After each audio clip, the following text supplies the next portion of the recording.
चलिए, बुधवार की सुबह इस कारोबारी हफ्ते का मिड पॉइंट और बाजार आप कह लीजिए नए दायरे में कामकाज करता हुआ। वो पिछली एक रेंज थी वो टूटी थी, अब नए ब्रैकेट में भारतीय बाजार ट्रेड करते हुए आपको नजर आएंगे और इस नए ब्रैकेट में खासी वोलेटिलिटी के साथ दायरे में रेंज बाउंड कामकाज करते हुए पिछले कुछ दिनों के निफ्टी के मूव्स आपकी स्क्रीन पे इंडिविजुअल डेज के रख दिए, वैसे ही रुझान आपको दिखेगा भी। कल का सेशन भी देख लीजिए, एग्जैक्टली वही ट्रेड्स थे। इनडिसाइसिवनेस क्लियरली विजिबल है। पुलबैक्स पर सप्लाई प्रेशर कंटिन्यू करता हुआ, लकीली अब तक नीचे डिमांड इमर्ज कर रही है। खैर, कंफ्यूज्ड एफआईआईज भी आपको नजर आएंगे। लास्ट 3 दिन से खरीदारी करने का रुझान नजर आ रहा था, कल एक ही दिन में मन हट गया। वो तीनों दिन लास्ट 4 ट्रेडिंग सेशंस के नंबर्स मैंने रख दिए, कैश, वायदा और कुल मिलाकर किस तरह का रुझान एफआईआईज का था। और लॉजिकल भी है भाई, दुनिया भर में बढ़ती बॉन्ड यील्ड्स का सरदर्द है, रुपए की कमजोरी थमने का नाम नहीं ले रही और उधर कच्चा तेल संभल नहीं पा रहा। सेंटिमेंट्स भी ये सब वेक कर रहे हैं और वो सब दिखता है भाव में। खैर, आज एक इंटरेस्टिंग सेशन है। आज पहले तो वो जो 2 वीकली कॉन्ट्रैक्ट्स के बीच में वो सैंडविच सेशन है वो खड़ा है। निफ्टी की 2 कंपनीज ग्रासिम और अपोलो के नंबर्स, 4 वायदा बाजार के नंबर्स, कल बाजार बंद होने के बाद बहुत सारे नंबर्स पर रिएक्शन, उस लिहाज से तो एक्शन पैक्ड दिन है। और हाँ, आज शाम को यूएस में एनवीडिया के नंबर्स आएंगे। क्या कहते हैं, arguably one of the most important global macro event. कई लोग तो ये कहने लगे Nvidia is the new macro, तो नंबर्स उस लिहाज से उतने इंपॉर्टेंट हो जाते हैं भाई। वैसे एफओएमसी के मिनट्स भी रात में 11:30 बजे रिलीज हो रहे होंगे, पर इतनी बदलती परिस्थिति में हिस्टोरिकल ब्यौरा पता नहीं कितना इंपॉर्टेंट होगा, पर ठीक है, उसके आउटकम पे भी नजर रहेगी। गिफ्ट निफ्टी इन सब डेवलपमेंट्स के बीच में कह रहा है एक पस्त ओपनिंग की कर लीजिए तैयारी। 200 पॉइंट पस्त तो वर्ड गलती हो गया, दबाव के साथ, मतलब 3/4 से 1% कमजोरी के साथ आज इस वेडनेसडे सेशन की सैंडविच सेशन की शुरुआत होने वाली है। तो सैंडविच की टिक्की फेरी सी होगी, स्पाइसी सी। ग्लोबल मार्केट्स का रुझान दिखा देता हूं। नीचे वो बॉन्ड डील चल रही है, वैसे रिकॉर्ड तोड़, कई साल क्या दशकों के हाईज पे पहुंच गई हैं। 10 साल की, 30 साल की। कोटक साहब ने फ्लैग ऑफ कर रहा था सैटरडे को और बॉन्ड डील्स पे दुनिया की नजरें टिकी हुई हैं। कच्चा तेल थम नहीं रहा है, वो 110 के ऊपर ही, आज भी, कल भी 110 के ऊपर छोड़ा था, लीजिए 111, वही रुझान हायर लेवल्स पे 10 का 10 बना हुआ है। एशियन पीयर्स दिखा दीजिएगा क्विकली, मूड कैसा है हमारे एशियन पीयर्स क्विकली स्क्रीन पे। मिला जुला पता नहीं, और आएंगे खुलने दीजिए चाइना वाइना के मार्केट्स, तो टिल्ट तो दबाव की तरफ है, मूड भी ऐसे ही दिख रहा है। यूएस के मार्केट्स कल हम जब क्लोज हो रहे थे 1/4 से 3/4% दबाव में थे, तो 2/3 से 3/4 दबाव देखने को मिला है। तो मोटा मोटी जो भाव में था प्राइसिंग करके गए थे वैसे ही था, थोड़ी बहुत वीकनेस ज्यादा थी, लेकिन आज सुबह के फ्यूचर्स भी कुछ कर नहीं रहे, एकदम थमे हुए नजर आएंगे। तो ठीक है, थका सा है ग्लोब का संकेत ऐसे लगता है। पर हुआ क्या, खूब सारी 3 हेडलाइन तो प्रोड्यूसर साहब ने मिडिल ईस्ट घुमा घुमा के मारी हैं। इसका मतलब कुछ डेवलपमेंट इंटरेस्टिंग है।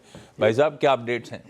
अपडेट तो गुड मॉर्निंग आशीष। अपडेट तो वही पुराना राग जो डोनाल्ड ट्रंप पलापते रहते हैं, वही उन्होंने आज भी कहा कि ईरान समझौता करने के लिए बहुत उत्सुक है, युद्ध जल्द खत्म हो जाएगा, तेल की कीमतें गिर जाएंगी। लेकिन अब तो बाजार ने भी इस पर रिएक्ट करना छोड़ दिया है, वो कोई फ़र्क नहीं पड़ता बाजार को। तेल की कीमतें अभी भी 111 पर बनी हुई है। बाजार जो है उनके कंसर्न्स अब ईरान का युद्ध रहा ही नहीं है, उनके कंसर्न्स अब अलग है थोड़े से। और फिर साथ ही साथ फिर उनसे पूछा गया कि भाई ईरान के पास कितनी समय सीमा है इस बात को डील करने के लिए, तो उन्होंने कहा कि शायद 2-3 दिन, शायद 1 हफ्ता, शायद स्टार्ट ऑफ नेक्स्ट वीक फिर देखेंगे, बोला आज नहीं तो कल तो देख ही लेंगे।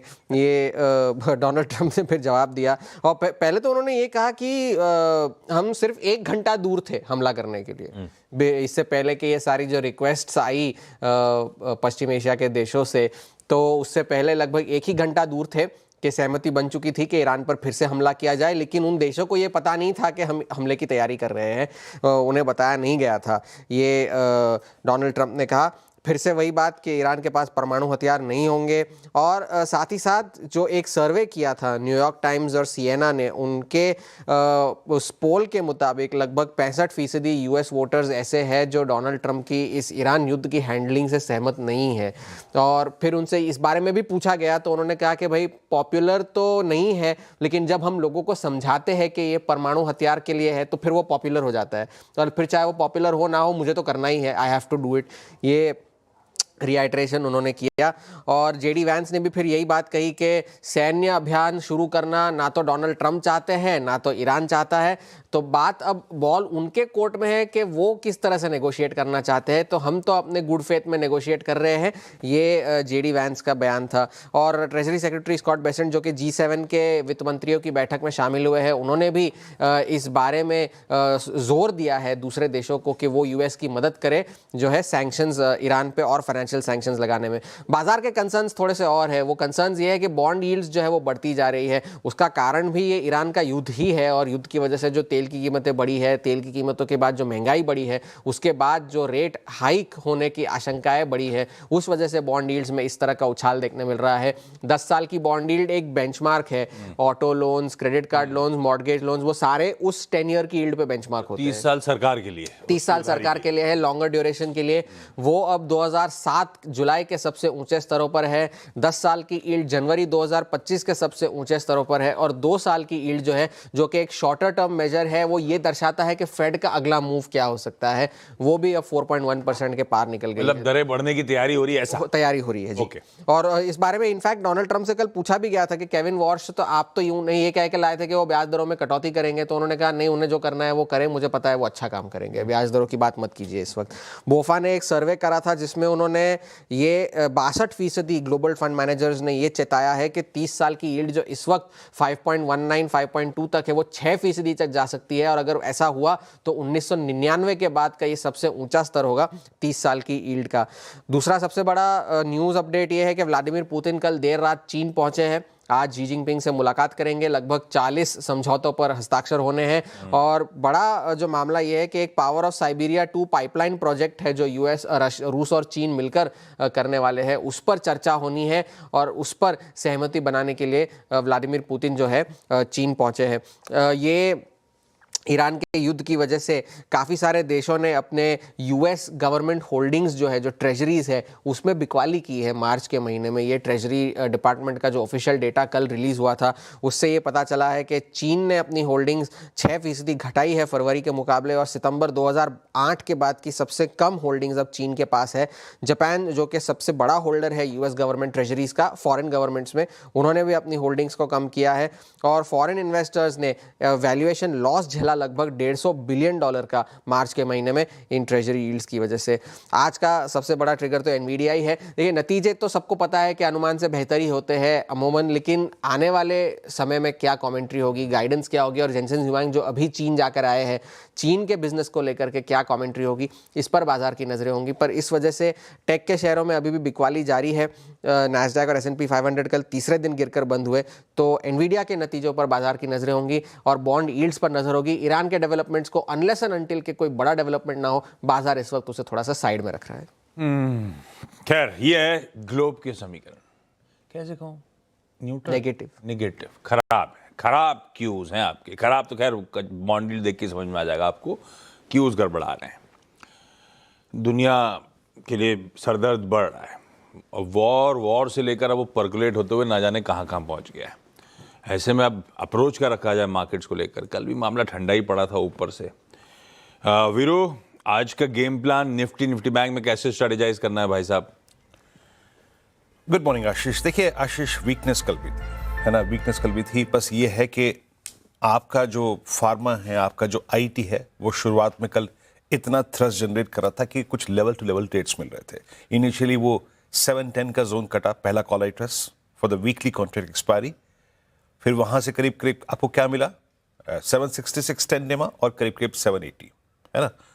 कल भी मैंने कहा था कि 810 के ऊपर का ये बाजार नहीं है कंसिडरिंग कॉल आइटर्स। कल बहुत स्ट्रॉन्ग कॉल आइटिंग थी 23,800 पे। हम सिंक हुए, आईटी स्ट्रॉन्ग था, फार्मा स्ट्रॉन्ग था, लेकिन एक तरफ बैंक निफ्टी की कोलैप्स होने की टेंडेंसी और दूसरी बात टुवर्ड्स क्लोज रिलायंस रिलायंस में वीकनेस जो थी, तो इंडेक्स के बहुत सारे महत्वपूर्ण क्रिटिकल कंपोनेंट्स जो थे वो कोलैप्स हो रहे थे। आपको लगेगा कि ये एक्सपायरी के जो हुई वो बिल्कुल बीच में हुई, 800 का हाई 650 के आपके क्लोज हुए, 23,500 put writer, but it was week.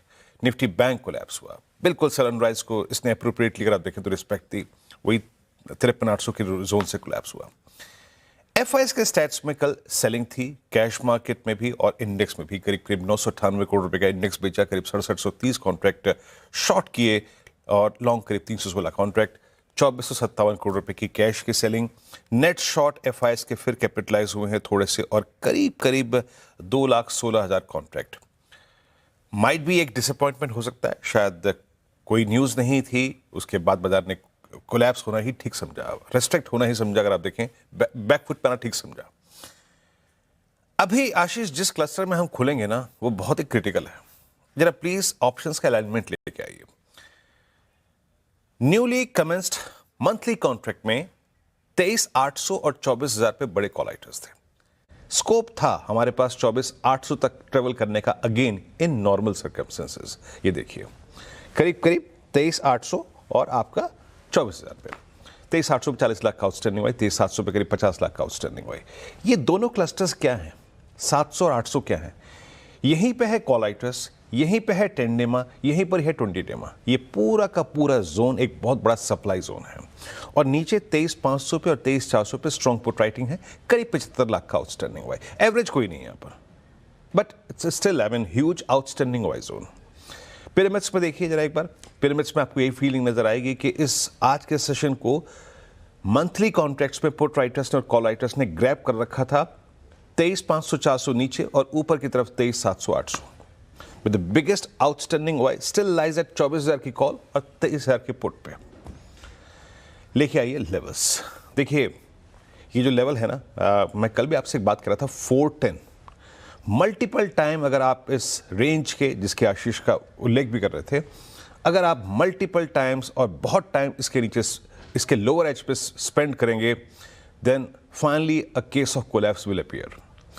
463,523 ये बेस है, अगर हम इसको सम्मान दे रहे हैं तो शॉर्ट करने से बचिएगा इतने बड़े गैप डाउन के बाद, फिर कह रहा हूं। बट इन एनी केस आशीष, इस बार अगर 463 410 का वायलेशन होता है तो इवन 260 और मैं कह रहा हूं उस गैप का लोअर एज 23,150 वो पिक्चर में होगा, वो मैंने कमेंट्री में मेंशन किया हुआ है, यहां मेंशन नहीं किया है। यहां मैं सिर्फ अभी 260 इसलिए मेंशन कर रहा हूं क्योंकि हमारा लास्ट वीक का लो है। तो याद रखिएगा, handle with care this 463 and 410। The moment you will settle below this, एक नई ट्रेजेक्टरी खुलेगी निफ्टी के लिए ऑन द डाउन साइड, और बहुत सारे कंपोनेंट्स ऐसे हैं निफ्टी में जो इस डाउन साइड को स्पॉन्सर कर सकते हैं।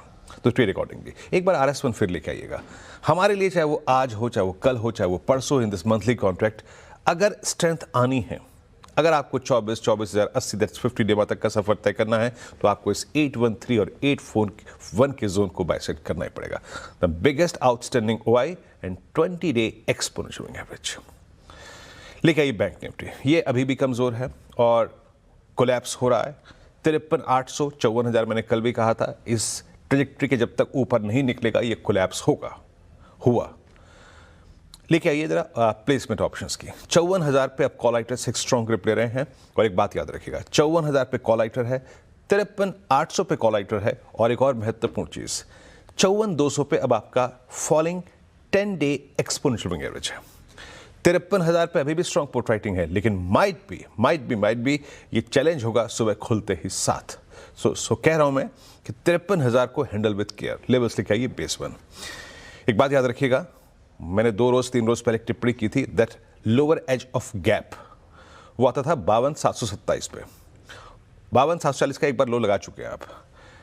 अब अगर आप कल के शॉर्ट हैं या फिर सुबह भी शॉर्ट करें, प्लीज हैंडल विद केयर 53080 अगर आप इसके नीचे सस्टेन कर रहे हैं, then Bank Nifty will finally prepare for 52722 that lower edge 503 and 379 accordingly.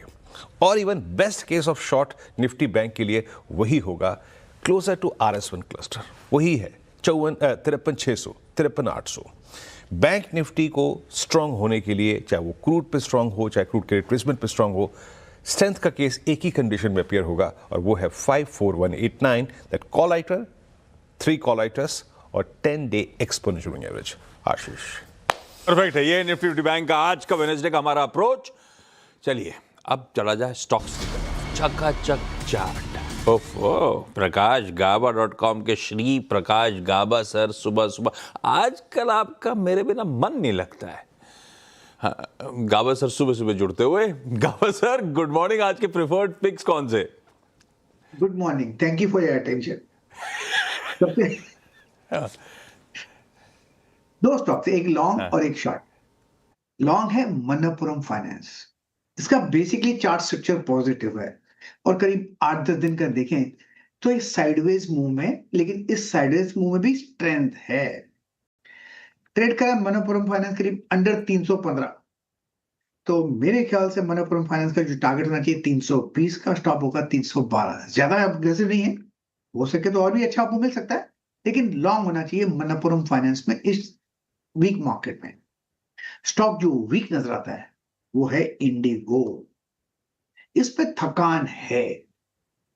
अब ट्रेड करें इंडिगो 4224, मेरे ख्याल से 4150 आ सकता है, स्लाइड कर सकता है यहां तक, लेकिन स्टॉप होगा 4258 का। तो एक लॉन्ग एक शॉर्ट। लॉन्ग रहेगा Manappuram finance, short possibly Indigo. ने रैप भी कर दिया बढ़िया से। एक बाय और एक सेल आइडिया के साथ जा रहे हैं। दोनों स्टॉक्स आपकी स्क्रीन पे नोट डाउन करिए। कमजोर खुलेंगे तो देखिएगा समीकरण बैठ कैसे रहे, रिस्क रिवॉर्ड है कैसा, स्टॉप लॉस और टारगेट के बीच में, और उसके बाद डिसाइड करिएगा वो ट्रेड लेना है नहीं लेना है। गावा सर थैंक यू सुबह जुड़ने के लिए। 8 बजे वापस आपसे रिपैच करेंगे, वापस मुलाकात करेंगे। कंचन बताएंगे सारे इंपॉर्टेंट स्टॉक्स न्यूज। कंचन गुड मॉर्निंग, बताएं।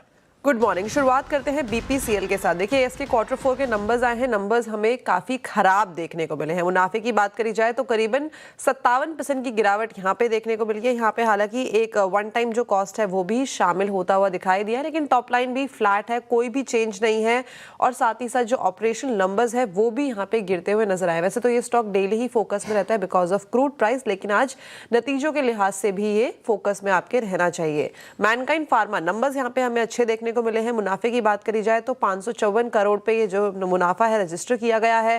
कंपनी के रेवेन्यू में भी अच्छी खासी जो ग्रोथ है वो देखने को मिली। अक्रॉस द इनकी बिजनेस की बात करें, चाहे डोमेस्टिक हो चाहे कस्टम सिंथेसिस मैन्युफैक्चरिंग का बिजनेस हो, तो करीबन 13% की तेजी देखने को मिली है। क्रॉनिक थेरेपीज ने अच्छा खासा 40% का कंट्रीब्यूशन जो है दिया है।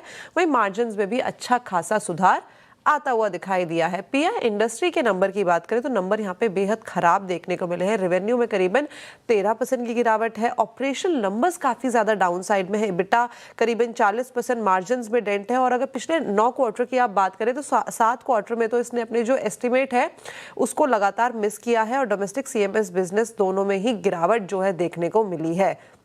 नोवेलिस के नंबर्स की बात करें तो यहाँ पे कंपनी मुनाफे से घाटे में आई है। यहाँ पे जो घाटा है वो इस टाइम पे $84 मिलियन का हो गया है। आपको याद होगा कि सितंबर नवंबर में जो उनका ऑस्वेगो का प्लांट है वहाँ पे आग लगी थी, उसका सीधा इम्पैक्ट कंपनी की जो प्रॉफिटेबिलिटी है वहाँ पे आता हुआ दिखाई दिया। तो नंबर्स यहाँ पे भी पेनफुल है। जी एंटरटेनमेंट के नंबर्स यहाँ पे भी जो कंपनी है बेहद खराब परफॉर्मेंस करती हुई दिखाई दी है। रेवेन्यू में करीबन 7.5% की गिरावट है। वहीं कंपनी मुनाफे से घाटे में आती हुई दिखाई दी है क्वार्टरली बेसिस में, और मार्जिन्स तो यहाँ पे काफी डेंट खा रहे हैं। ओके, ये सारे स्टॉक्स रखिएगा रडार पे। ब्रेक जब शो के बाद अगले शो में उतरेंगे तो और भी इन स्टॉक्स इन न्यूज को, बाकी खबरों को टटोल लेंगे, डिटेल में डिस्कस कर लेंगे। यहां पे एक ब्रेक ले लेते हैं। ब्रेक के उस पार जब लौट के आएंगे तो आज केडिया एडवाइजरी के अजय केडिया सर हैं मदद करने के लिए, बढ़िया सी कमोडिटी कॉल्स के लिए। अजय सर गुड मॉर्निंग, आ रहा हूं बस ब्रेक के बाद।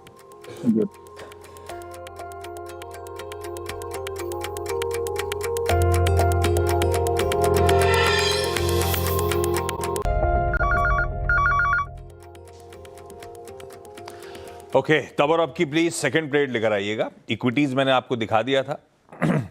बॉन्ड यील्ड्स जहां छोड़ी थी 10 साल वाली बेंचमार्क आपकी स्क्रीन पे है, उससे इंचअप होके अब 4.65, कल 4.62 तक गए थे अपन इंट्राडे में, आज 65 तक का आंकड़ा आपकी स्क्रीन पर है। 30 साल की तो 19 साल के हाईस पे कल खड़ी हुई थी।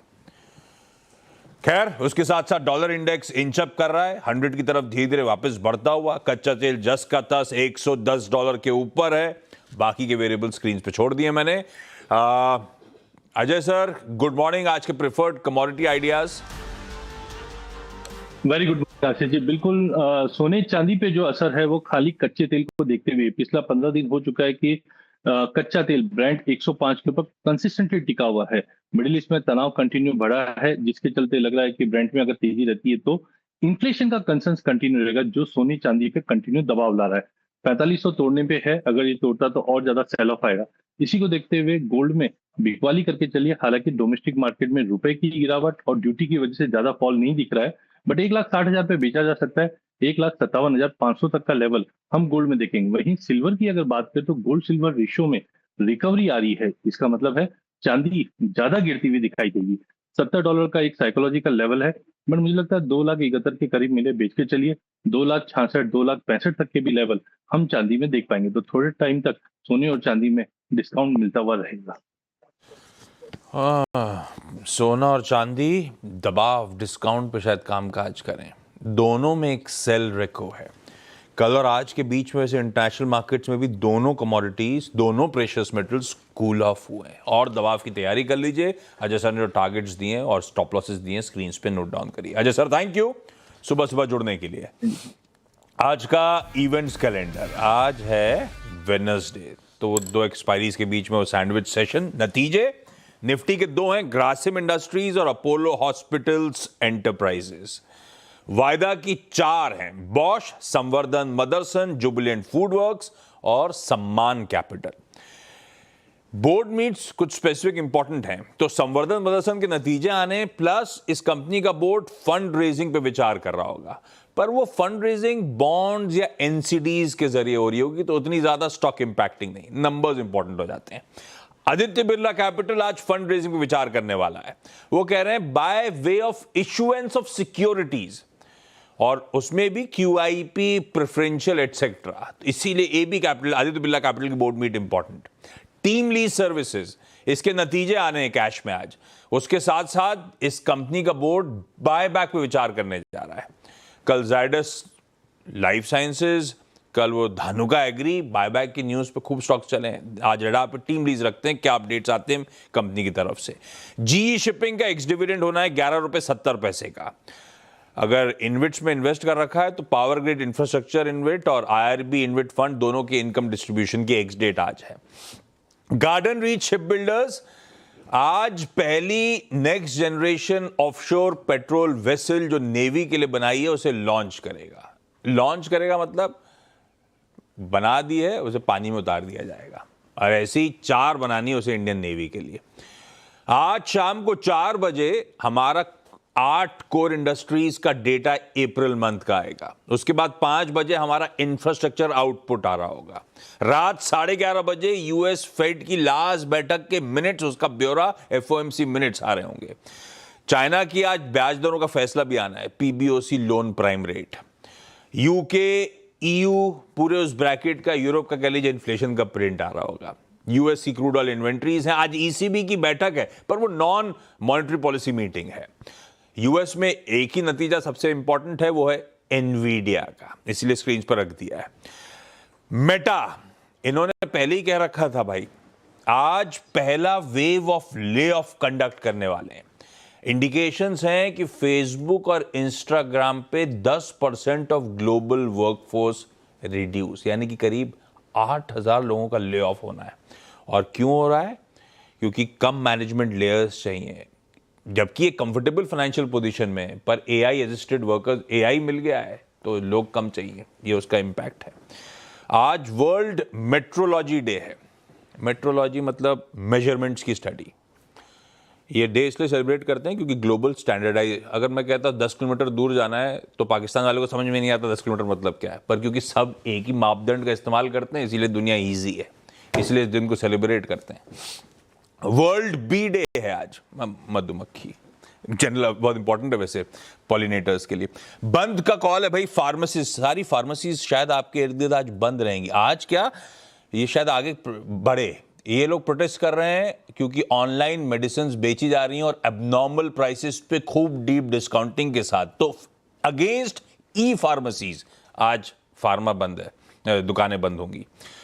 रशियन प्रेसिडेंट व्लादिमीर पुतिन पहुंच ही चुके हैं हॉर्मास, थोड़ी देर पहले बता रहे थे। आज शी जिनपिंग साहब के साथ मुलाकात होनी है और पीएम मोदी का फाइनल लेग ऑफ दौरा यूएई और यूरोपियन देशों में। आज फाइनल लेग में on the invitation of PM of Italy miss Giorgia Meloni, PM वहां पहुंचे हुए हैं।